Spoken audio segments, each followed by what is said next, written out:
Assalamu alaikum and a very very warm welcome to yet another episode of सच सवेरा। सहर और अनम हमेशा की तरह आपके साथ सच सवेरा में मौजूद हैं। कोशिश यही रहेगी कि आज का दिन, चूंकि आज जुम्मा है और जुम्मे का दिन बड़ा ही कीमती होता है हम तमाम लोगों के लिए, बड़ी रिस्पेक्ट करते हैं हम इस दिन को, तो कोशिश हमारी यही रहेगी कि जुम्मे की सुबह आपकी बहुत अच्छी शुरू हो ताकि दिन आपका जो है वो बहुत अच्छा गुजरे। आपको बताते चलें कि सच सवेरा में हम आपके साथ मौजूद रहते हैं पीर से जुम्मा, और वो भी 10 बजे से 12 बजे तक, जो कि 10 AM to 12 PM है। हमारे साथ रहें 10 से 12 तक। और इसके अलावा आप हमें लाइव कॉल्स भी कर सकते हैं। हमारा नंबर है 021-322-72136। वेल, अब चलते हैं हम अपने टॉपिक की तरफ। हमारा टॉपिक है फैशन। वेल, हमेशा आप हमें देखते ही होंगे, अनम जो है is more fashionable, she happens to be more fashionable than I am. Anam, आजकल की जो लड़कियां हैं खास तौर पे, अब उनको फैशन डिजाइनिंग की तरफ जो है वो खुद राग़िब होती चली जाती है। आजकल हर लड़की जो है वो अपना ड्रेस डिजाइन करना जानती है, उसको पता है कि उसको कौन से कलर्स, कौन से कट्स, कौन से स्टाइल सूट करेंगे, और ये मेरे ख्याल से बहुत अच्छी बात है। बिल्कुल, पहले ही तो ये था कि लड़कियां, एक तो रिवाज ही था कि घर से ही सिलाई और कढ़ाई सिखा दी जाती थी लड़कियों को, राइट।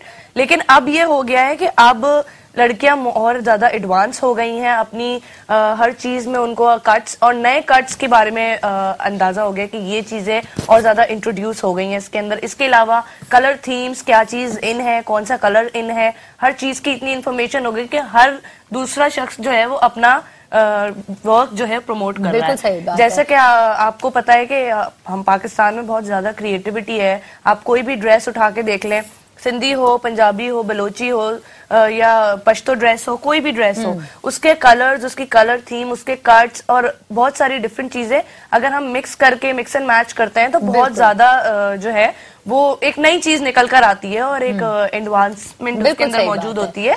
इसके अलावा जैसा कि हमारे यहाँ अब ये ट्रेंड चल गया है कि अब जो फैशन आता है हर शख्स चाहता है कि वो एक अच्छी चीज पहने, और ना पहनना हर कोई चाहता है कि अच्छा आपने जब पहना हुआ अच्छा होगा तो आप you start feeling good about it. Exactly. और जो है आपका कॉन्फिडेंस लेवल जो है वो फौरन हाई होने लगता है जब आप सेटिस्फाइड होते हैं। आपको जब पर्सनल सेटिस्फैक्शन मिलने लगती है कि जिस तरह जहां आप गए हैं आप उस मुनासबत से अपने आप को ड्रेसअप करके गए हैं या नहीं।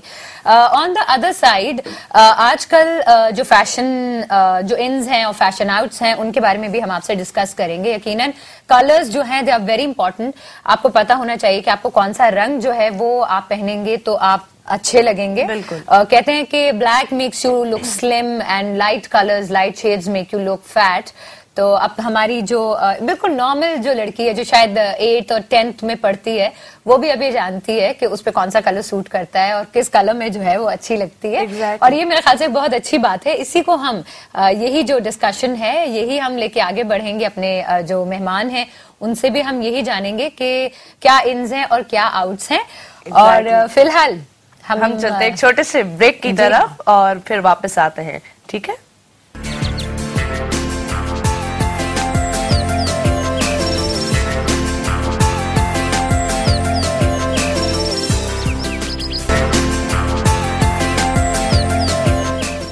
Welcome back after the break. एक बार फिर सच सवेरा में हम आपके साथ मौजूद हैं, और जैसे कि हमने बताया था कि आज का जो थीम है, आज का जो टॉपिक है वो है फैशन इन्स एंड आउट्स, और इसी हवाले से हमारे जो अगले मेहमान हैं वो हमारे साथ मौजूद हैं। आपको बताते चलें कि हमारे सेगमेंट जिसका नाम है सवेरा और फैशन शुरू हुआ चाहता है।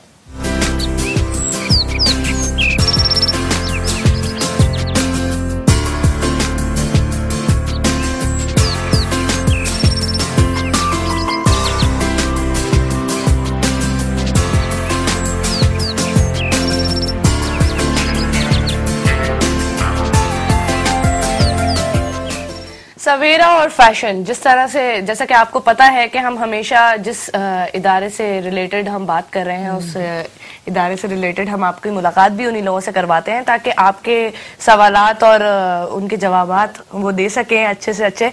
और जिन खवातीन को इस चीज का शौक है जो कि फैशन करने में और फैशन अप टू डेट रहने में, अच्छा यहाँ मैं थोड़ी इम्प्रोवाइजेशन करूंगी, सिर्फ खवातीन नहीं, बच्चे और हजरात भी। बच्चे और हजरात भी हैं, उसके लिए हमारे पास दोनों सबके लिए जवाब आते हैं, लेकिन मोस्टली खवातीन का इंटरेस्ट इस चीज में ज्यादा है, तो वो भी अपने पेन्स और पेंसिल्स और पेपर्स लेके बैठ सकते हैं। हमें आप कॉल्स भी कर सकते हैं, लाइव कॉल्स कर सकते हैं हमारे नंबर पे 021-322-72136 पे। लेकिन अब हम चलते हैं अपने गेस्ट की तरफ और मिलते हैं इनसे। अस्सलाम वालेकुम। वालेकुम सलाम। अच्छा, हमारे साथ मुजना है और साद कमर, राइट? एंड आपका ताल्लुक फैशन की फील्ड से है, तो ये बताएं कि ये चीज आपने जो स्टार्ट करी, या आपको बचपन से इस चीज का शौक था, या इस चीज को आप किसी से इंस्पायर होके आपने स्टार्ट किया? बचपन से तो शौक था ही, लेकिन ये है कि AIFD में जब मैं पहुंची एडमिशन लेने, तो I was just there for short courses, लेकिन जब मैं वहां पहुंची तो आई जस्ट रियलाइज कि आई शुड डू मोर। यहाँ पे इतना कुछ सिखाया जाता है कि नथिंग इज इनफ, तो मैं सोचा कि मुझे पूरा बैचलर कर लेना चाहिए यहाँ से। राइट। अच्छा मुजना, एक मेरा सवाल आपसे ये है कि आजकल जो ट्रेंड है वो इसी तरह का है कि every girl wants to design for herself, at least for herself, है ना? और एक और ट्रेंड ये आ गया है कि women who have nothing to do, वो लोग कोशिश ये करते हैं कि वो फैशन डिजाइनिंग में आ जाए। ये इतनी अट्रैक्टिव फील्ड है ना? एंड वंस आप जब खुद अच्छा पहनेंगे तो ऑफ कोर्स आपके, हम बात कर रहे थे थोड़ी देर पहले कि फीलिंग भी अच्छी आती है and you more confident when you looking good. आप उन लड़कियों को क्या कहेंगे या उन लड़कों को क्या कहेंगी जो कि बाकायदा इसकी स्टडीज हासिल किए बगैर इस फील्ड में आने की कोशिश करते हैं, which I believe is not right, लेकिन फिर भी आप मुझे बताइए। Totally not right. वो जो एक कॉन्सेप्ट होता है ना, anti designers, That's totally not right. आपको पूरी स्टडीज करनी चाहिए, इसमें पूरा सीखना चाहिए. You have to learn pattern making, you have to learn illustrations, you have to learn even stitching. हमें एक स्टिच सिखाई जाती है, एक ड्रेस बनाना सिखाया जाता है. और जाहिर सी बात है जब आप पढ़ेंगे तो you get to know more. बिल्कुल, आपकी जब तक नॉलेज नहीं होगी ना, knowledge is directly proportional to your productivity. तो जितनी आपकी नॉलेज होगी किसी भी हवाले से, उतनी ही आप प्रोडक्टिव काम कर सकते हैं. साद, आप बहुत खामोश बैठे हैं और मुझे लगा कि मैंने रोक दिया आपको. बिल्कुल, actually what we discussing so far is के designing is not basically aesthetics. आपके होने बहुत जरूरी है. Aesthetics could be without education as well. It's just के हम लोग जो है कॉन्सेंट्रेट करते हैं कि अगर एस्थेटिक्स हो ना हो, बट एटलीस्ट अगर हमें डेवलप भी करने पड़े तो हम डेवलप करें उसको साथ में, and side by side we can polish them as well. Aesthetics किसी में भी हो सकते हैं, but then there are skills what you need to learn side by side. Skills जरूरी नहीं है कि सबके पास हो, and obviously without prior education आपके पास स्किल्स हो भी नहीं सकते. तो अगर if you do not have that education beforehand, कुछ टाइम तक तो आप सस्टेन कर लेंगे, विद द फ्लो आप चल सकते हैं, बट लॉन्ग रन आप नहीं कर पाएंगे. और फिर वही बात है कि अपने आप को स्टैग्नेशन से बचाने के लिए you need to upgrade yourself every now and then.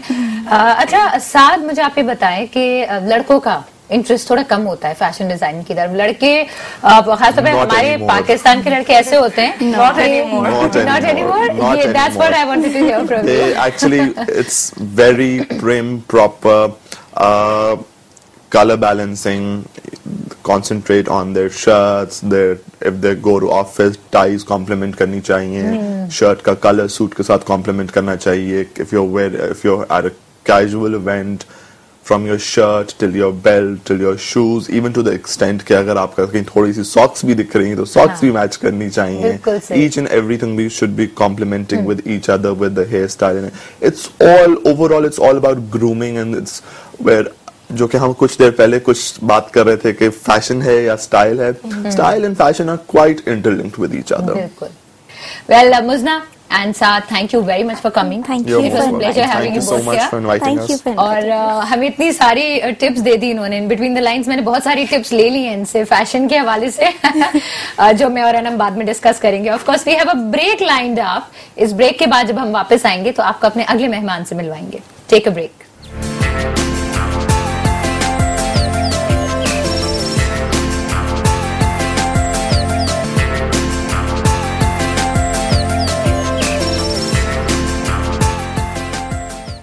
Welcome back after the break. हमारा अगला सेगमेंट जो है वो शुरू होने वाला है, जो कि है सवेरा और सेहत.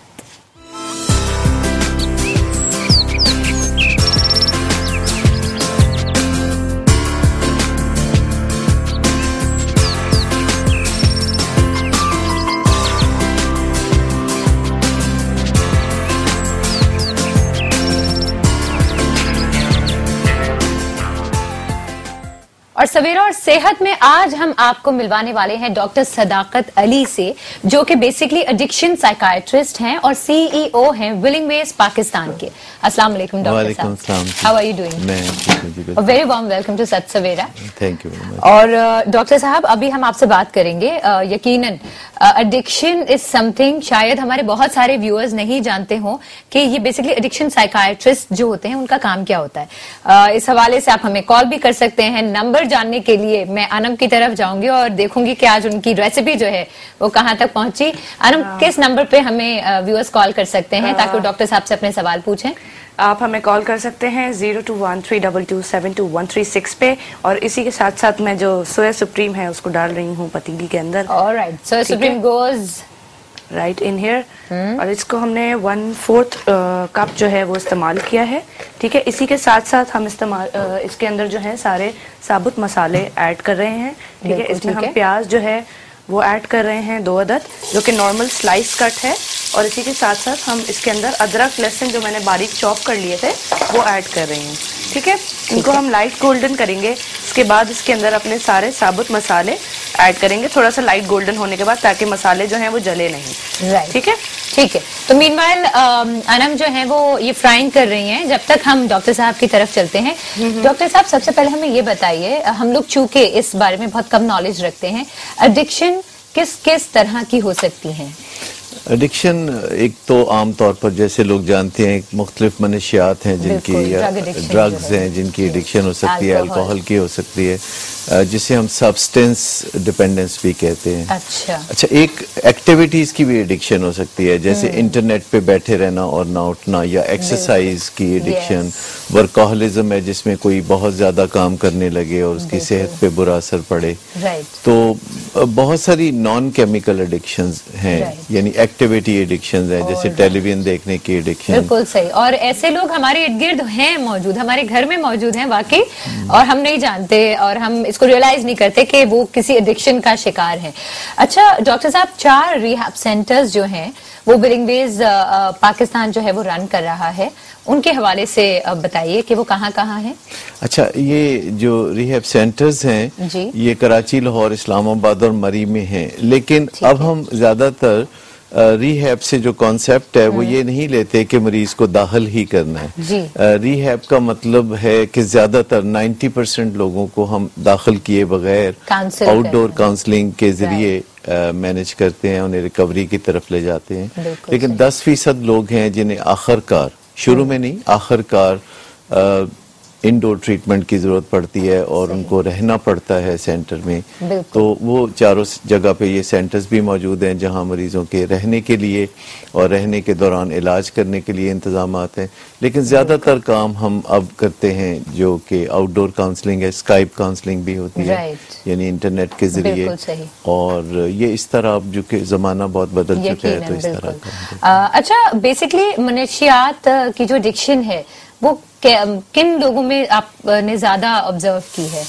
वही लोग जो अपनी टेंशन मैनेज नहीं कर पाते या अपना मूड मैनेज नहीं कर पाते, उनका मोरल गिर जाता है, या वेरियस रीजन जो कर नहीं पाते। तो एक शॉर्टकट के तौर पर लोग बजाय स्ट्रेस मैनेजमेंट सीखने के, मतलब उनको ऐसा लगता है कि उनके पीस ऑफ माइंड, निजी सुकून वापस हासिल करने के लिए वो बजाय इसके कि कोई ट्रेनिंग लें या सीखें कि उसको कैसे मैनेज करना है अपने मूड को, वो एक क्विक फिक्स में चले जाते हैं, शॉर्ट टर्म सोल्यूशन में चले जाते हैं और कहते हैं अच्छा चलें अभी फिलहाल मैं ये ड्रग इस्तेमाल कर लेता हूँ। और ड्रग से मुराद कोई बहुत बड़ी बात मैं नहीं कर रहा, ये चाय भी एक ड्रग होती है, चाय, कॉफी और टोबैको, ये सब बड़ी पक्की ड्रग्स हैं जिनके जरिए लोग अपने मूड को बदलते हैं और अपनी मर्जी के मुताबिक बनाते हैं, और जिसका बाज़ औक़ात, सबको नहीं लेकिन कुछ को काफी खुमियाजा भुगतना पड़ता है। बिल्कुल।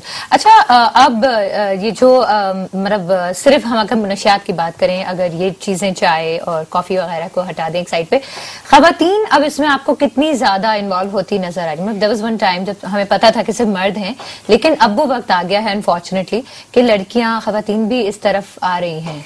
देखिए, वैसे तो खवातीन वो सारी ड्रग्स यूज करती हैं जो मर्द हजरात यूज करते हैं, लेकिन एक खास वबा की तरह फैलने वाली चीज ट्रैंक्विलाइजर्स हैं, जो खवातीन अब बहुत ज्यादा यूज कर रही हैं और उसका कोई गिल्ट भी महसूस नहीं होता। वो एक छोटी सी मुन्नी सी गोली पर्स में रख लेना और जब टेंशन हुई तो निकाल के खा लेना। तो ये जो एडिक्शन है ये खवातीन में बेइंतहा कॉमन है। आपको बहुत बड़ी तादाद में खवातीन इन ट्रैंक्विलाइजर्स का इस्तेमाल करते नजर आएंगी और ये ट्रैंक्विलाइजर्स बिल्कुल अल्कोहल जैसा असर रखते हैं। बिल्कुल, and of course they harming us, हमें पता भी नहीं होता। अच्छा, बहुत सारे, जैसे भी डॉक्टर साहब ने कहा कि बहुत सारी एडिक्शंस हैं, चाय पीना भी है, वो भी एक एडिक्शन है, वो भी एक नशा है। तो वो तमाम लोग जो किसी भी चीज की ज्यादती रखते हैं, प्लीज वॉच किया करें कि आप क्या ले रहे हैं और किस मिकदार में ले रहे हैं। चाय पीना हर एक के लिए एडिक्शन नहीं है, हैबिट हो सकती है। ठीक है। और इस हैबिट के नुकसानात भी ज्यादा नहीं नजर आते, लेकिन कोई 1000 में से कोई 10 लोग, बिल्कुल 1000 में से कोई 10 लोग ऐसे हैं जिनको चाय की भी एडिक्शन हो जाती है और वो फिर अगर चाय ना पिए तो उन्हें सर दर्द होता है और उन्हें बड़ी मुश्किलात पेश आती हैं और उन्हें दिन में कई दफा मुश्किलात के वक्त जब भी उन्हें कोई थोड़ा बहुत मुश्किल काम करना होता है तो वो फौरन चाय की या कॉफी की तरफ रुजू करते हैं और ये इसका इस्तेमाल दुनिया में बहुत ज्यादा है और इवन इसको ड्रग नहीं समझा जाता, इसे कोई बेवरेज समझा जाता है, जबकि ये बेवरेज नहीं है, ये बिल्कुल एक ड्रग है और लोग इसको इस तरह इस्तेमाल करते हैं जैसे उसके जो टेस्ट को मास्क करने के लिए उसमें दूध डाल लिया और फिर उसमें चीनी डाल ली और उसको गर्म शरबत सा बना के तो वो पीते हैं। राइट। अच्छा, डॉक्टर साहब से बातें चल रही हैं, आप हमें कॉल भी कर सकते हैं। हमने आपको अपना नंबर जो है वो बताया है, फ्लैश भी हो जाएगा थोड़ी देर में वो स्क्रीन पे। अनम, आपकी रेसिपी कहाँ पहुंची? मेरी रेसिपी जो है वो यहाँ तक पहुँच गई है कि प्याज जो है वो हल्की हल्की ब्राउन हो गई है और अदरक और लहसुन भी हल्का हल्का ब्राउन हो गए हैं। लेकिन इससे पहले कि मैं अपनी रेसिपी बताऊं, हमारे पास एक कॉल है गुजरांवाला से। अस्सलाम वालेकुम। हेलो, अस्सलाम वालेकुम। कैसी हैं अनम? जी मैं ठीक हूँ, आप सुनाएं? हम बिल्कुल ठीक हैं। और अनम, कोई सवाल करेंगी डॉक्टर साहब से?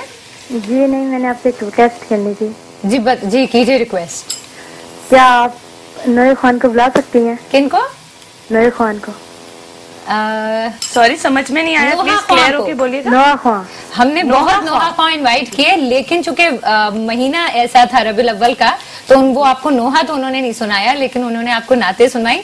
लेकिन आपकी रिक्वेस्ट हम बिल्कुल हमने नोट डाउन कर ली है, ठीक है? तो आप रोज देखती रहा करें सच सवेरा, क्या पता किसी दिन आपकी रिक्वेस्ट जो है वो पूरी हो जाए। नहीं, मैंने एक नूर खान को रिक्वेस्ट करनी थी, फरहान को। अच्छा चलिए, ठीक है, थैंक यू। ठीक है, थैंक यू अनम। अच्छा डॉक्टर साहब, मुझे मेरा एक सवाल था जी डॉक्टर साहब से कि सर आजकल जैसे कि बढ़ते हुए जो आप कह सकते हैं एडिक्शन जो सिगरेट की तरफ बच्चों की बहुत ज्यादा मैं देखी जा रही है कि वो बहुत ज्यादा इन्वॉल्व हो रहे हैं इस चीज में, और इसी के साथ साथ कुछ लोग ऐसे भी हैं जो कि इस चीज को ड्रॉप करना चाहते हैं बट वो किसी रीजन की वजह से या अपनी सर्टेन गैदरिंग या फ्रेंड सर्कल की वजह से वो ड्रॉप नहीं कर पाते, या अगर वो ये सोचते भी हैं कि भाई मैंने ड्रॉप करनी है तो वो अपने फ्रेंड सर्कल की वजह से या देखकर एक सामने किसी को पीते हुए देखकर वो स्टार्ट कर देते हैं। तो इसके हवाले से आप क्या कहना चाहेंगे कि आप उनको क्या बोलना चाहेंगे ताकि वो उस चीज को क्विट कर सकें? तो देखिए, पहली चीज तो ये है कि तसव्वुर ये है कि सिगरेट छोड़ने का मतलब है कि आप किसी दिन फैसला कर लेते हैं कि आज अभी फौरन आज से सिगरेट मैं नहीं पीऊंगा। ऐसा करना अगर मुमकिन हो तो ठीक है, लेकिन ये 4% लोग ऐसा कर सकते हैं, बाकी 96% लोग जो हैं वो ऐसा नहीं कर सकते। तो उसके लिए बहुत आसान तरीके हैं कि जिस तरह आप आहिस्ता आहिस्ता स्मोकिंग की हैबिट में उतरे हैं उसी तरह आप आहिस्ता आहिस्ता स्मोकिंग की हैबिट से निकल भी आ सकते हैं। और खाली विल पावर का इस्तेमाल इसके लिए काफी नहीं होता। बहुत थोड़े लोग होते हैं जिनकी इतनी विल पावर होती है कि वो कह दिया कि आज से सिगरेट नहीं पिएंगे तो वो नहीं पिएंगे, वो जिद करके बैठ गए। और वही जो मैंने कहा कि 4% लोग ऐसे होते हैं, 16% लोग होते हैं जो कुछ अरसे के लिए छोड़ते हैं फिर पकड़ लेते हैं, जबकि 80% लोग होते हैं जिनमें इतनी विल पावर नहीं होती कि वो सिगरेट को खाली विल पावर के जोर पर छोड़ सके। सो उन्हें विल पावर के अलावा और बहुत सारी सोर्सेज हैं जो कि इस्तेमाल करनी चाहिए, जैसे कुछ स्किल्स हैं अगर वो सीख लें, जैसे स्ट्रेस मैनेज करना सीख लें और तरीके सीख लें कि सिगरेट नोशी या तंबाकू नोशी कैसे छोड़ते हैं, और इसके अलावा वो ऐसे लोगों के साथ अपना उठना बैठना कम कर दें, या ऐसे लोगों को बता दें कि अगर आप स्मोक करते हैं तो आप मुझे ऑफर ना करें, तो उनके साथ कुछ ऐसा पहले तय कर लें, या उस मौके पे उनके साथ मेल मुलाकात ना रखें जबकि वो स्मोक कर रहे होते हैं, या वक्ती तौर पर उनसे कुछ थोड़ा डिस्टेंस कर लें, और फिर कोई मेंटोर या कोई डॉक्टर, कोई ऐसा गुरु ढूंढें जिसने पहले सिगरेट छोड़े हो तो उससे मदद लें, तरीके पूछें। फिर अपने जहन में कोई ऐसी एक्सरसाइजेस कर सकते हैं, अपनी मेंटल वीडियोस देख सकते हैं कि अगर मैंने सिगरेट ना छोड़ा तो होगा क्या, आगे चल के मेरा बनेगा क्या। तो ये सोचते सोचते जितना इस बारे में ज्यादा कोई सोचेगा, यानी अपने डिफॉल्ट फ्यूचर के बारे में सोचना कि अगर मैं चेंज नहीं होगा, अगर मैं सिगरेट पीता रहूंगा, ये बार बार ज़हन में इसकी वीडियोस देखना कि आगे चल के मुझे क्या हो सकता है, यानी जो उसके हेल्थ हैजर्ड्स हैं या उसके जो नफ्सियाती नुकसान आते हैं उनके बारे में जितना गौर व फिक्र करेंगे तो आपका जहन आपको सिगरेट नोशी तर्क करने के लिए तैयार करेगा। प्लस डिस्टेंस कर लेना अपने और सिगरेट के दरमियान, बड़ी क्वांटिटीज में सिगरेट ना खरीदना, या तय कर लेना कि आप फला जगह पे यानी बेडरूम में सिगरेट नहीं पिएंगे, या कंफर्टेबल जगह पे सिगरेट नहीं पिएंगे, या सिगरेट चाय कॉफी के साथ नहीं पिएंगे कि उनकी जो कॉम्बिनेशन बनती है वो ना बने। तो इस तरह की बहुत सारी तरकीबें हैं जो आप सोचते सोचते फिर आप सिगरेट नोशी को तर्क करना शुरू करते हैं शॉर्ट चंक्स में, कि आप कहते हैं कि किसी दिन आप कौन से 4 घंटे हैं जो आप सिगरेट नहीं पिएंगे, या उन मौकों पे सिगरेट नहीं पिएंगे जिन मौकों पे आप पीते हैं, आप दूसरे मौकों पे सिगरेट पी लेंगे लेकिन उन मौकों पे नहीं पिएंगे जिन पे पहले पीते थे, या ऐसे मौकों पे सिगरेट आप नहीं पिएंगे कि जहां आपको कोई बहुत ज्यादा रीइंफोर्समेंट या रिवॉर्ड मिलता है, तो ऐसे मौकों पे सिगरेट नहीं पिएंगे। तो बेशुमार तरकीबें हैं जिसमें आप ये भी बाद में कर सकते हैं कि अच्छा वेडनेसडे को मैं सिगरेट नहीं पिया करूंगा, तो हफ्ते में एक मैं छुट्टी किया करूंगा, या आप पहले से तय कर लें कि फिलहाल मैं 7 दिन के लिए स्मोकिंग छोड़ रहा हूँ, फिर मैं कर लूंगा। तो जब पहले से सोचे मंसूबों पे आप अमल करना शुरू करते हैं तो आपकी विल पावर बढ़नी शुरू होती है और आप कामयाबी से अपने इरादों पर अमल पैरा हो जाते हैं। That's very interesting. और जिस तरह डॉक्टर साहब ने बताया कि बहुत सारे तरीके हैं, ये हमें लगता था कि बहुत डिफिकल्ट काम है, हाँ यकीनन उस शख्स के लिए बहुत डिफिकल्ट है जो और भी हैं कि आप पहले सबसे ये कर सकते हैं कि निकोटीन पैच या निकोटीन गम का इस्तेमाल करें जिससे कि आपको विड्रॉल ना हो या क्रेविंग ना हो, और इससे भी आपकी विल पावर स्ट्रांग होगी कि जब आप निकोटीन यूज करना शुरू करते हैं। और याद रखें कि निकोटीन ही वो असल चीज है जिसकी खातिर लोग टोबैको इस्तेमाल करते हैं, लेकिन इसके साथ साथ 4000 और केमिकल हैं जो खामखा उनके जिस्म में जाते हैं, जो कि निकोटीन कैंसर कॉजिंग नहीं है, और टोबैको में और बहुत सारी चीजें हैं जो 60 कैंसर कॉजिंग केमिकल्स हैं जो कि बिला वजह लोग यूज करते हैं।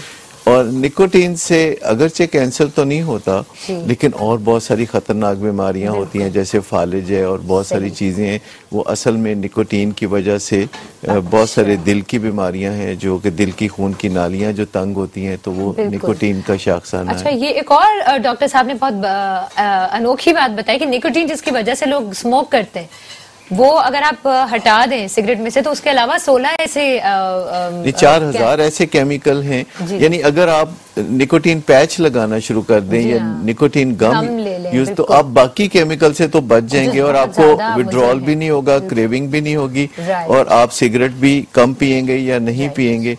तो वो जो एक पहला तसव्वुर ज़हन से ये मिटा दें कि किसी एक दिन आप फैसला कर लेते हैं कि अब मैं ताज़िंदगी सिगरेट नहीं पीऊंगा, और फिर 2 दिन बाद जब आप पी रहे होते हैं तो आप अपने आप को कर्ज कर रहे होते हैं या अपने आप को बुरा भला कह रहे होते हैं कि तुम्हारी तो विल पावर ही नहीं है तो तुम तो सिगरेट छोड़ ही नहीं सकते। तो पहले छोटे छोटे चंक्स में सिगरेट को छोड़ें, चंद घंटों के लिए, फिर 1 दिन के लिए, फिर चंद दिनों के लिए, फिर आप चंद हफ्तों के लिए। तो पहले से जब तय हो तो फिर उसके मुताबिक जो है अब जब आप चलते हैं तो आपकी जो कुव्वत इरादी है वो मजबूत हो जाती है, क्योंकि आपको कुछ कामयाबियां जब छोटी छोटी मिलती हैं तो आपका मोरल ऊंचा जाता है। बिल्कुल हमारा ग्रेजुअल प्रोसेस है। हाँ, अभी डॉक्टर साहब ने जैसे कहा 4% लोगों के लिए ग्रेजुअल प्रोसेस के अलावा एक बहुत क्विक ओवरनाइट चेंज भी हो सकता है। 4% तो लोग ऐसे होते हैं जिनको अपनी जिंदगी से पता होता है कि वो जो इरादा करते हैं वो कर गुजरते हैं तो वो तो स्ट्रेट अवे छोड़ सकते हैं, और बाकियों के लिए जो है वो स्टेप बाय स्टेप, लेकिन ये किसी ना किसी की रहनुमाई में होना चाहिए, वरना अनकॉन्शियसली लोग अपने आप को फेलियर के लिए तैयार कर लेते हैं। ये भी बिल्कुल सही। अच्छा डॉक्टर साहब, आजकल जैसा अनम ने भी थोड़ी देर पहले कहा था कि यंगस्टर्स, टीनेजर्स में मनशियात का बहुत ज्यादा ट्रेंड है। एक पेरेंट्स किस तरह, क्या सिम्टम्स हैं जो वो पहचान सकता है कि हाँ वाकई उसका बच्चा जो है या उसका सिबलिंग जो है, मतलब घर वाला फैमिली मेंबर जो है, वो अब मनशियात की तरफ जा रहा है, उसमें देखिए बहुत आसान है कि अगर आपके अपने बच्चे से ताल्लुकात अच्छे नहीं हैं और उसके दोस्त आपको अच्छे नहीं लगते और पढ़ाई में उसके ग्रेड्स गिर रहे हैं, यानी उसने एक अंदर ही अंदर दिल में फैसला किया हुआ है कि वो पढ़ाई की तरफ तवज्जो नहीं देगा, और वो बहुत छोटी उम्र में ही इस तरह के खेल खेलने शुरू हो गया है कि जैसे लड़का है तो लड़की की तरफ रुझान, या लड़की है तो लड़कों की तरफ रुझान, टीन एज में अगर है तो माँ बाप के साथ झगड़ा भी चल रहा है, तो ये सारी चीजें मिल मिला के काफी इम्कान पैदा कर देती हैं कि किसी का रुझान सिगरेट की तरफ या मनशियात की तरफ होगा, क्योंकि ऐसे बच्चे जिनके ताल्लुकात माँ बाप से अच्छे नहीं होते और टीचर से अच्छे नहीं होते, तो उनके फिर देखना पड़ेगा कि क्लास में जो क्लासमेट्स हैं वो किन के साथ ताल्लुक बना रहे हैं, पढ़ने वालों के साथ या ना पढ़ने वालों के साथ, और क्लासें छोड़ने वालों के साथ, तो फिर ये it will lead to the use of drugs. अच्छा डॉक्टर साहब, हमारे साथ कतर से कॉलर हैं यूसुफ गुल साहब। अस्सलाम वालेकुम। हेलो, अस्सलाम वालेकुम जी यूसुफ गुल साहब, कैसे हैं आप? मैं दुआ कतर से फोन करता हूँ ना, और सिगरेट के बारे में डॉक्टर साहब जो बोले, जो सिगरेट का कैसे जो तरीके जो छोड़ने का है ना, जरा बता सकते हैं? हम भी 20 साल से सिगरेट पी सकता हूँ। नहीं यूसुफ साहब, छोड़ेगा तो मुझे समझ नहीं आ रही आप क्या कह रहे हैं। यूसुफ साहब प्लीज अपना सवाल फिर से दोहरा दीजिए। मैं बोलता हूँ ना, मैं 20 साल से सिगरेट पीता हूँ ना, अभी कैसे जो तरीके जो है ऐसा वो तो छोड़ेगा, कुछ दवाएं और क्या है छोड़ने का? जी वो कह रहे हैं कि मैं 30 साल से सिगरेट पी रहा हूँ, तो मुझे कुछ ऐसे तरीके और दवाएं बताएं। चलिए बहुत शुक्रिया आपकी कॉल का, हम डॉक्टर साहब के सवाल का जवाब ले लेते हैं। अच्छा, एक तो यही है कि वो 30 साल की आदत है, तो इसके बारे में वो ये फैसला ना करें कि आज वो इसे छोड़ देंगे। अच्छा, इसमें जो मैंने पहले बातें बताई हैं उनके साथ ये है कि निकोटीन पैच और जो गम्स यूज करें, फिर एक टैबलेट होती है जो ओवर द काउंटर मिलती है, दुनिया भर में वो टैबलेट सिगरेट छोड़ने के लिए कारआमद है और कतर में भी मिलती होगी, तो वो टैबलेट का नाम है ज़ईबान। ज़ईबान टैबलेट जो है वो अगर इस्तेमाल करें तो क्रेविंग कम होती है। फिर जनरली जो लोग सिगरेट नोशी करते हैं उनके अंदर डिप्रेशन का एलिमेंट काफी पाया जाता है, जिसकी वजह से वो अगर सिगरेट नहीं पीते तो वो डिप्रेस हो जाते हैं। तो किसी डॉक्टर के मशवरे से अगर कोई माइल्ड एंटी डिप्रेसेंट भी वो यूज करें जो कि एडिक्टिव नहीं होती, एंटी डिप्रेसेंट्स एडिक्टिव नहीं होती, ये मैं क्लियर करना चाहूंगा। ट्रैंक्विलाइजर्स जो होते हैं ये एडिक्टिव होते हैं, जबकि एंटी डिप्रेसेंट एडिक्टिव नहीं होती, उनमें मजा नहीं आता, लेकिन उनके अंदर एक ऐसी सलाहियत होती है कि वो डिप्रेशन को दूर करके आपके मूड को बेहतर बना देते हैं। जबकि ट्रैंक्विलाइजर में मजा आता है, वो जो मजा है वो वापस खींच के वापस आपको उसकी तरफ ले जाता है, और ट्रैंक्विलाइजर से मूड मुसलसल बेहतर नहीं होता। जितनी देर ट्रैंक्विलाइजर जिस्म में होता है तो उससे थोड़ा फर्क पड़ता है, स्ट्रेस नहीं होती। जबकि एंटी डिप्रेसेंट में ये खूबी होती है कि जितनी देर वो सर्कुलेट कर रहा है, बल्कि उस वक्त उसका इतना असर नहीं होता, कुछ दिनों के बाद एंटी डिप्रेसेंट का 21 दिनों के बाद सही मानों में एंटी डिप्रेसेंट का जो इफेक्ट है वो आता है। तो जो लोग भी एंटी डिप्रेसेंट यूज करते हैं उन्हें कुछ मार्जिन जरूर देना चाहिए एंटी डिप्रेसेंट को असर करने के लिए शुरू में, बल्कि थोड़ा बहुत मुंह खुश्क होता है या कुछ इस तरह की चीजें होती हैं या कुछ साइड इफेक्ट होते हैं तो वो बल्कि बर्दाश्त करने पड़ते हैं। तो यूसुफ साहब ने हमें अभी कतर से कॉल की थी, उन्होंने कहा कि 30 साल पुरानी जो उनकी आदत है, तो ज़ईबान एक ऐसी टैबलेट है, डॉक्टर साहब ने अभी रेकमेंड की है कि उसका इस्तेमाल करना शुरू करें, तो जो आपकी क्रेविंग है फॉर स्मोकिंग वो उसको खत्म करती चली जाएगी। We have another caller with us. अस्सलाम वालेकुम। वालेकुम सलाम। जी जाफर साहब। हाँ सर। जी जाफर साहब, क्या सवाल करेंगे? हम तकरीबन 50 साल से सिगरेट पीता हूँ। अच्छा। ये सिगरेट पीता हूँ, इसके छोड़ने का क्या तरीका है? अच्छा, अभी हम इसी बारे में बात कर रहे थे और कुछ मजीद हम बताते हैं कि जैसे ये 50 साल से सिगरेट पीते हैं, तो ये तो अब इनकी सुबह जब आंख खुलती होगी तो आंखें खोलने से पहले ये सिगरेट की डबिया की तरफ हाथ बढ़ाते होंगे। तो ऐसे इन्होंने कई दफा कोशिश भी की होगी छोड़ने की, तो उन कोशिशों का अंजाम अच्छा नहीं हुआ होगा। तो जब हम कुछ कोशिशें करते हैं और उनका कामयाबी नहीं मिलती तो हम कई दफ़ा मायूस हो जाते हैं। तो मायूस होने की ज़रूरत नहीं होती, बल्कि हमें पता चलाना चाहिए कि वो कौन सी तरकीबें हैं जिससे कि दूसरे लोग सिगरेट नोशी या किसी बुरी आदत को तर्क करते हैं। तो खाली विल पावर की बजाय जो कुछ और सोर्सेज हैं, जब वो मिला लेते हैं तो इस चीज़ को हम एजेंसी कहते हैं। अच्छा, एजेंसी जो है, ये जो हम आमतौर पर सुनते हैं कि वो एजेंसियां या एजेंसियों का काम है या ये इंटेलिजेंस एजेंसी है, तो उनको एजेंसी इसलिए कहा जाता है कि वो जो टास्क भी अपने हाथ में लेते हैं उसे पूरा करके दिखाते हैं, चाहे जैसे भी हो। अच्छा, वो थोड़ा नेगेटिव कॉनोटेशन है, लेकिन एजेंसी का असल मतलब ये होता है कि your ability to fulfil your commitment with yourself and others.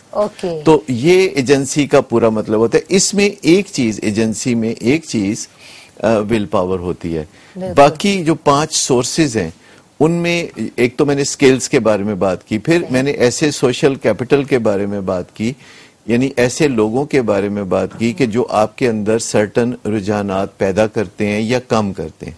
जैसे कि अगर हमारा कोई दोस्त हो कि जो खाने पीने का बहुत शौकीन है और हम उससे मिलते जुलते हैं, तो चंद दिन के बाद अनकॉन्शियसली हम ज्यादा खा पी रहे होंगे उसकी मोटिवेशन की वजह से। तो हमें सोच समझ के आगे बढ़ना चाहिए, लोगों के साथ जो मिलना चाहिए कि जिनकी सोबत में हम जाएंगे उसका असर होगा, जिसे हम कनेक्टेडनेस कहते हैं। जैसे आप फेसबुक को देखें कि एक कितना असर एक का दूसरे पे, दूसरे का तीसरे पे और इस तरीके से चलता है। तो एक दोस्त होता है किसी का, फिर दोस्त का दोस्त होता है, फिर दोस्त के दोस्त का दोस्त होता है, तो वो जो उसका असर जो है उसी तरह कम होता चला जाता है। लेकिन बहुत सा असर सोबत का होता है। तो एजेंसी में सोबत के असर को भी हमें देखना चाहिए कि जैसे हम बनना चाहते हैं वैसे लोगों के साथ हम ज्यादा उठना बैठना रखें। और इसमें कोई हर्ज नहीं कि अपनी किसी बेहतरी के लिए आप किसी से डिस्टेंस और किसी से कुर्बत पैदा करें। और ये जो डिस्टेंस और कुर्बत है, ये एक और सोर्स है कि अगर घर के करीब पार्क है तो आपका इम्कान ज्यादा है कि आप वॉक करेंगे। और अगर घर में बहुत डिस्टेंस पे कोई चीज पड़ी है, जैसे कि खाने पीने वाली कोई चीज डिस्टेंस पे पड़ी है, तो हमारा उसको खाने का रुझान कम होगा। अगर हमारे बेड साइड टेबल पे कुछ पड़ा है तो हम वो ज्यादा खा लेंगे। इसीलिए हम लोगों को रिकमेंड करते हैं कि पानी हम कम पीते हैं तो बेड साइड टेबल पे रखें ताकि पानी ज्यादा पिए। फिर जो रिवॉर्ड एंड पनिशमेंट का एज ओल्ड प्रिंसिपल है उसको यूज करना कि जब हम अपने किसी इरादे में कामयाब हों तो हम अपने आप को जरूर रिवॉर्ड करें। और जब हम किसी इरादे में कामयाब ना हो तो कोई डिसेंट सी पनिशमेंट हम अपने लिए खुद चूज कर लें कि डिसेंट सी पनिशमेंट, जब हम किसी शादी ब्याह के मौके पे ज्यादा खाना खा जाएं तो फिर हमें अपने आप को कोई डिसेंट सी पनिशमेंट देनी चाहिए, जैसे कि कोई लॉन्ग वॉक, जिससे कि वो खाना जो है उसकी कुछ कैलोरीज का इस्तेमाल भी हो। अभी डॉक्टर साहब ने बताया कि यकीनन खाने पीने की भी बातें की और डिसेंट पनिशमेंट की बात हो रही थी कि अपने आप को आप वाकई पनिश भी कर सकते हैं उस तरीके से जिस तरीके से आप डिजर्व करते हैं। तो एक डिसेंट पनिशमेंट ये हो सकती है कि आप किसी ऐसी पॉलिटिकल पार्टी को चंदा दे दें जिसको आप पसंद नहीं करते। Very interesting. अच्छा, जब बात हो रही है खाने पीने का, पॉलिटिकल पार्टीज की भी, तो खाना ही आता है जहन में। अनम, आपकी रेसिपी कहाँ तक पहुंची? सबसे पहले तो मैं रेसिपी रिव्यू कर देती हूँ क्योंकि बताने का मौका नहीं मिला। टॉपिक हमारा बहुत इंटरेस्टिंग चल रहा है इस वक्त। अच्छा, सबसे पहले हम लोगों ने ऑयल लेके उसके अंदर 2 अदद प्याज स्लाइस कट और चॉप्ड लहसुन और लहसुन अदरक उनको चॉप करके बारीक बारीक डालकर इसको गोल्डन किया है। उसके बाद हमने इसके अंदर 1.5 टीस्पून जीरा, साबुत गरम मसाला जिसके अंदर कड़ी पत्ता, लौंग, काली गोल मिर्चें, लाल गोल मिर्चें जो साबुत होती हैं वो 10 से 12 अदद, जो सारे गरम मसाले हैं उनको आपने 2 टेबलस्पून के बराबर ले लेना है, ठीक है। और उनको फिर आपने तेल में डाल के फ्राई करना है, प्याज जब गोल्डन हो जाए, प्याज, लहसुन और अदरक। उसके बाद आपने इसके अंदर तमाम मसाले ऐड करके चिकन के साथ अच्छी तरह से फ्राई करना है। फिर इसके अंदर हमने टमाटर ऐड किए हैं, टमाटर डाल के इनको पकाया, फिर इसमें दही ऐड किया है। दही ऐड करने के बाद इसको अच्छी तरीके से आपने पकाना है। मैं ढक्कन ढक के छोड़ दिया था ताकि चिकन का जो कीमा है वो गल जाए। सही है। अब इसके अंदर हम हरी मिर्चें और हरा धनिया ऐड करेंगे। इसी के साथ साथ हमने पराठे भी अपने रेडी कर लिए हैं, हम इसको सर्व करेंगे पराठों के साथ।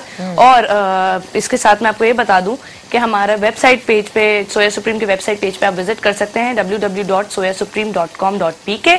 इसी के साथ फैन पेज जो फेसबुक का हमारा है उस पर आप विजिट कर सकते हैं, विच इज www.facebook/soyasupreme। ठीक है, इस पे आप विजिट करें। और इसी के साथ साथ मैं हमारा जो डिश है वो तैयार होने वाली है, इसको मैं आखिरी में दम दूंगी धनिया और हरी मिर्च डाल के। It's almost ready. ठीक है, चलिए, वंडरफुल। हमारा जो लंच है वो रेडी हो गया है डॉक्टर साहब। अब थोड़ी देर बाद अनम जो है वो हमें ये सर्व करने वाली है कीमा। अच्छा, मैं आपसे एक सवाल और जानना चाहूंगी, नशा जो है वो किस किस किस्म का होता है, और आजकल आपके पास ऐसे पेशेंट्स कौन से आ रहे हैं, जो मतलब कौन से नशे के पेशेंट्स जो है वो ज्यादा आ रहे हैं?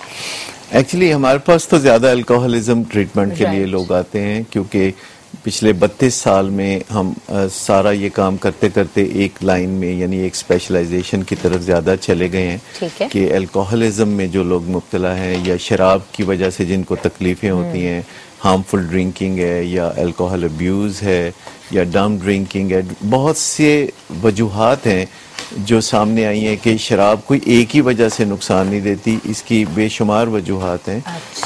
और जिसकी जो वजह हो उसकी वजह से वो शराब को छोड़ना चाहता है। तो ये जो मनशियात के लोग इलाज के लिए हमारे पास आते हैं, वैसे तो सभी किस्म के आते हैं, लेकिन अब हेरोइन का उतना ज्यादा वबा नहीं रही जितनी कि आज से 20 साल पहले थी। आहिस्ता आहिस्ता हेरोइन की वबा कम हो रही है, लेकिन इसका मतलब ये नहीं है कि कोई एडिक्शन कम हो रही है।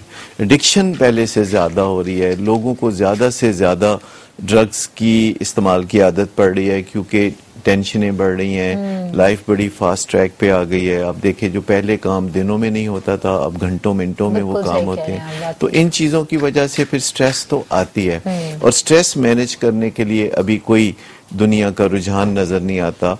हालांकि ये हमारी जिंदगी का एक बहुत ही तकलीफ दह पहलू है, और जहां हम और बहुत सारे दुनिया में अमूर सीखते हैं, रोजगार के लिए कुछ एजुकेशन हम 16, 18 या 20 साल हासिल करते हैं, तो स्ट्रेस मैनेजमेंट तो 2-3 हफ्तों का काम है। अगर हम सीखना चाहें कि अपनी स्ट्रेस को कैसे मैनेज करें, अपने मूड को कैसे मैनेज करें, खुसूसन जो लोग कामयाब लोग होते हैं, अचीवर होते हैं, सिग्निफिकेंट लोग होते हैं, कुछ दुनिया में करके दिखा रहे होते हैं, तो ऐसे लोगों की जिंदगी में स्ट्रेसेस बहुत ज्यादा होती हैं, और उन्हें स्ट्रेस मैनेजमेंट सीखने की जरूरत और भी ज्यादा होती है। लेकिन लोग अपनी विल पावर के जोर पे बड़ा चलना चाहते हैं। लेकिन मैं आपको बताऊं कि खाली विल पावर एक फद्दा है, एक ट्रैप है। यानी खाली विल पावर काफी नहीं। जो हम बात कर रहे थे कि एजेंसी को यूज करना, एजेंसी में विल पावर भी शामिल है, लेकिन विल पावर को सपोर्ट करने के लिए बहुत सारी चीजें शामिल है।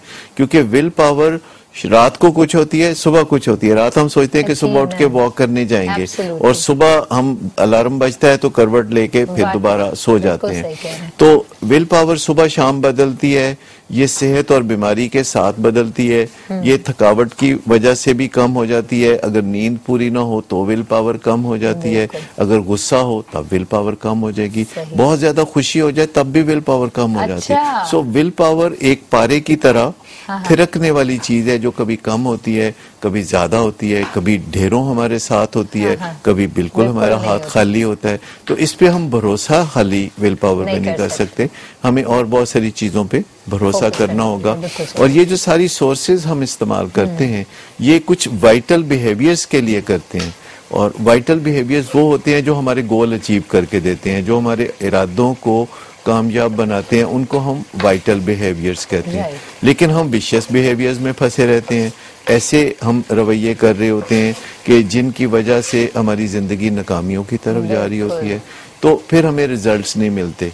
तो रिजल्ट्स हासिल करने के लिए हमें वाइटल बिहेवियर्स चाहिए। वाइटल बिहेवियर्स जब हम करना चाहते हैं और कमजोर लम्हात आ जाते हैं, डेलिकेट लम्हात आ जाते हैं, जब से कोई चीज हम करना चाहते हैं और हो नहीं रही होती, तो ऐसा लगता है कि जैसे हम बिल्कुल बेआसरा हैं, की तरफ जा रहे हैं। तो वो फिर और तो ऐसे मौकों पे ऐसी सोर्सेज हैं। यानी किसी इंसान से सीखना एक सोर्स है, बहुत सारे इंसानों से मदद लेना जैसा वो कर रहे हैं, वो हम उनके साथ अगर मिल जाए तो ज्यादा इम्कान है कामयाबी का। फिर स्किल्स, जैसे अभी आप ये देखें ना, खाना पक रहा है, तो यकीनन ये माहिर हैं जो अपने खाने को ये किस तरीके से, इतनी अच्छी खुशबुएं आ रही हैं, सब कुछ हो रहा है। तो वैसे अगर आप खाने की बात करें तो घरों में बच्चियां अपनी माओ से सीख लेती हैं, लेकिन जो असल एक्सपर्टीज है वो किसी माहिर से आती है, जो शेफ है, जिससे आप जाके तो सीखें, तो वो हर दफा फिर आपका खाना उतना ही अच्छा दिखने वाला और उतना ही अच्छा खुशबू वाला और जायके वाला भी होगा। वाकई। अब जब बात की है खाने की, तो आपको बताते चले थोड़ी देर में जो है कीमा अनम सर्व कर देने वाली है। डॉक्टर साहब, खाने पीने के आप कितने शौकीन हैं और क्या आप खुद कुक करते हैं, या क्या चीज आपको खाने में सबसे ज्यादा पसंद है? मैं हमेशा से खाने पीने का बहुत शौकीन हूँ। अच्छा। और हर चीज तकरीबन मैं पका सकता हूँ। अच्छा। क्योंकि मैं हॉस्टल में था जब डॉ मेडिकल कॉलेज में, कराची में मेडिकल कॉलेज में था, तो हमारे मेस में दो ही चीजें पकती थी, एक तो आलू शोरबा और दूसरा शोरबा आलू। तो फिर वो कभी कभी अपने मुंह का जायका बेहतर बनाने के लिए हम कुकिंग का खुद बंदोबस्त कर लेते थे, तो फिर उससे फिर पकाना भी आ गया। लेकिन मैं मिकदार का कायल नहीं, यानी ढेर सारा खाने का मैं कायल नहीं। मैं जो भी चीज खाना चाहता हूँ उसमें एक का असूल मैं मद्देनजर रखता हूँ। जैसे रोटी हो तो एक, अच्छा। सुबह नाश्ते में स्लाइस हो डबल रोटी का तो एक, अंडा हो तो एक। अच्छा, इसी तरह अगर जाम या मामलेट या कोई इस तरह की चीज है तो एक चमची, या पनीर हो तो एक चमची। तो ये जो एक का असूल है, अगर खाने पीने में बरकरार रखा जाए, जैसे एक हेल्पिंग, तो इससे जो है हमारी जिंदगी बड़ी आसान हो जाती है कि हम वेट पुट ऑन नहीं करते और अल्लाह की हर नेमत को हम खाते भी जरूर हैं। तो किसी चीज को भी छोड़ने की ऐसा जरूरत नहीं जब तक कि डॉक्टर ना कहे। लेकिन कम खाना, देखिए आप एक दफा कोई चीज खाते हैं, बाकी तो सारा एक्शन रिप्ले है, और उस वक्त तक खाते रहना जब तक कि फिर मजा आना बंद हो जाए और पेट जो है वो बिल्कुल भर जाए, तो फिर वो मजे की बात नहीं है। तो एक सीखने की बात यह है, जो कि अगर हम वजन अपना कम करना चाहते हैं या चाहते हैं कि हमारा वजन ना बढ़े, तो वो ये है कि जो भी कुछ हमारे पास खाने पीने के लिए आए उसमें से 20% छोड़ दें। सही। यानी कॉन्ट्रेरी टू व्हाट पीपल से नॉर्मली कि जी प्लेट में कुछ ना छोड़ें। तो ये जो प्लेट में कुछ ना छोड़ने का तस्वर है, इससे वजन बढ़ता है। क्योंकि ऐसा अगर हम कहें कि जो डिश है उसमें 20% छोड़ दें, जो नहीं, अपनी प्लेट में जो है 20% छोड़ें। अब देखिए, जो माएँ होती हैं जो किचन में काम करती हैं, तो वो जो भी बच्चा कुछ खाना छोड़ देता है, माएँ वो खा लेती हैं। उनका ख्याल होता है खाना जाया हो जाएगा, चाहे खुद जाया हो जाए उसकी कोई परवाह नहीं, खाना जाया होने की हमें बड़ी परवाह है। खाना तो जो पक गया वो जाया हो गया, या अगर आपको जाया होने का डर है खाना, यानी 20% छोड़ने से आपको डर है कि खाना जो जाया होगा, तो आप उसे उठा के फ्रिज में रख दें। 2 घंटे बाद या 3 घंटे बाद 2 खानों के दरमियान एक जो छोटी सी भूख होती है, वो आप उसको ले सकते हैं। बिल्कुल ठीक है। चलिए, ये डॉक्टर साहब ने आज हमें वाकई बहुत मजेदार बातें बताई। मुझे ऐसा लग रहा है कि आज हमारे पास बहुत कम टाइम है, और इस उम्मीद के साथ कि will have you again on the show doctor साहब। अनम जो है is all ready to actually present her dish. आज आपको बताते चले, सोया सुप्रीम के किचन में हमने कीमा जो है बनाया है, और अनम उसको सर्व करने के लिए अब यहाँ लेके आ रही हैं, और आज डॉक्टर साहब और मैं चख के बताएंगे आपको कि ये कीमा जो है खड़ा मसाला एंड विद रायता, पराठे के साथ। अच्छा, पराठे के साथ। वैसे अगर आप नान पसंद करते हैं तो आप नान के साथ भी सर्व कर सकते हैं। बहुत से लोग कीमा चावल के साथ बहुत पसंद करते हैं, तो वो भी एक of course it can be a treat for your taste buds. Doctor साहब जो हैं एक पराठा खाएंगे आज, क्योंकि उनका असूल जो है एक का हिसाब है। तो चलिए हम डॉक्टर साहब को सर्व करते हैं। ये डॉक्टर साहब कीजिए, उसमें कुछ जी अनम सर्व कर रही है हमें। कीमा खड़ा मसाला है, बिल्कुल। और इसकी रेसिपी मैं एक बार और रिव्यू कर देती हूँ। अच्छा, ठीक है। इसमें तेल हमने डाला, उसके अंदर हमने प्याज, लहसुन, अदरक और अदरक डालकर गोल्डन कर लिया। फिर इसके अंदर साबुत गरम मसाले हमने 2 टेबलस्पून के लिहाज से लिया है, जिसके अंदर तेजपात, काली गोल मिर्चें, लौंग, दालचीनी का एक टुकड़ा, बड़ी इलायची, ये सब इसके अंदर ऐड था। मेथी दाना और जीरा हमने डालकर फ्राई किया है। साथ ही साथ साबुत गरम मसाला डाला है, लाल गोल मिर्चें डाली हैं। उसके बाद उसके अंदर चिकन का कीमा जो है वो डालकर हमने फ्राई किया अच्छी तरीके से। फिर हमने इसमें नमक और हल्दी ऐड की है, उसको अच्छी तरह डालकर फ्राई करने के बाद हमने इसमें टमाटर और दही डाला है। टमाटर और दही के पानी में हमने चिकन को गलाया है। इन दी एंड हमने हरा धनिया और हरी मिर्चें उनको डालकर हमने दम पे रखा है और हमारा खड़ा मसाला जो है रेडी है। और फिर खूबसूरती से अनम ने इसको गार्निश किया है अदरक से, हरा धनिया और हरी मिर्चों से। और डॉक्टर साहब ने आज चखा है, मैं उन्हीं से फीडबैक लूंगी। बहुत ही मजेदार है। अच्छा। यानी खासतौर पे जो कीमा है, जो मोटा मोटा कीमा है, वो मुझे वैसे बहुत अच्छा लगता है बारीक कीमे की बजाय। और ये जो पराठे हैं आपके, हाँ। ये बड़े डिफरेंट किस्म के लग रहे हैं, लाइटर हैं, वजन में कम हैं, लेकिन फूले हुए हैं। पता नहीं इसकी क्या वजह है कि कैसे बनाए कि देखने में मोटे मोटे लग रहे हैं पर इनका टोटल वजन कम है। तो फिर जो घरों में पराठे पकते हैं आमतौर पर, वो बड़े वजन में भी बहुत ज्यादा होते हैं, तो उनमें घी शायद ज्यादा होता है। तो ये लाइटर कैसे? ये हमने सोया सुप्रीम में बनाए हैं, इसीलिए इतने लाइट हैं। वक्त आ गया है आपसे इजाजत लेने का। इंशाल्लाह अगले हफ्ते आपसे फिर मुलाकात होगी। तब तक के लिए अनम और साहर को इजाजत दीजिए। अल्लाह हाफिज।